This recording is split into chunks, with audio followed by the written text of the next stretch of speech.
In the state of Israel, tensions flared along the Gaza border this week, but this time round, it was the far-right Israelis who decided to march to the Palestinian-occupied territory of Gaza's border, demanding that they should be allowed to go and build the Israeli settlements on Palestinian lands.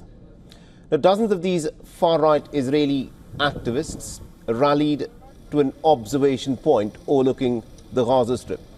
They carried with them the Israeli flags and walked with their children, and their message was, of course, loud and clear. They wanted to go into the Palestinian lands and set up settlements there, and they want the government's support to do it. We want to go back. We were thrown out.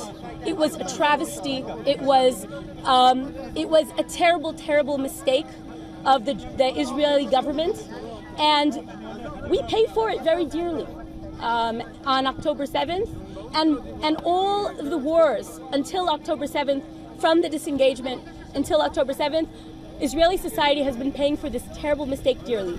We are waiting for the green light from the Israeli government to be able to come back in and settle in Gaza. Now, this rally is significant, and it marks a growing call from Israel's far right to resettle back in the Palestinian lands. The call once again echoes after 2 decades, ever since Israel evacuated its troops out of the Gaza Strip in 2005. Now, those who oppose the pullout say that it was a historic mistake. They're blaming it for years of conflict and instability, and now want to set up their settlements again on Palestinian lands. So you speak about a Palestinian state. Your country is a Palestinian state. You will not make Israel a Palestinian state.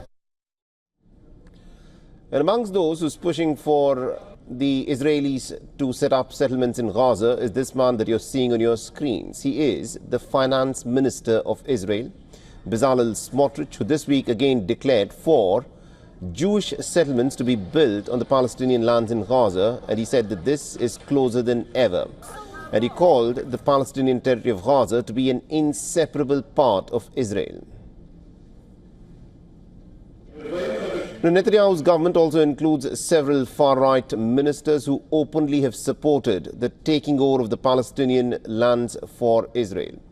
On the international stage, the backlash against these figures seems to be on the rise.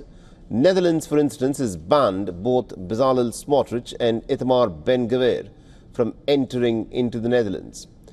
Now, there are other countries that are also joining in and that have restricted these ministers, due to their controversial rhetoric against the Palestinians. Now, the announcement is in fact of the latest sign of the escalating tensions between Israel and some of the European Union nations, as global concerns continue to rise over the forced starvation of the Palestinians by the Israelis.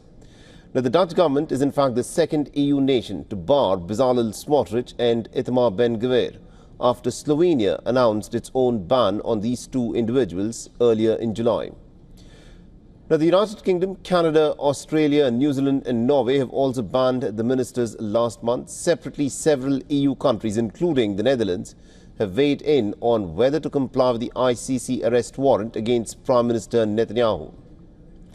The Smotrich and Ben-Gvir have responded by accusing the Dutch government of siding with extremist groups and have invoked Europe's painful history of anti-Semitism.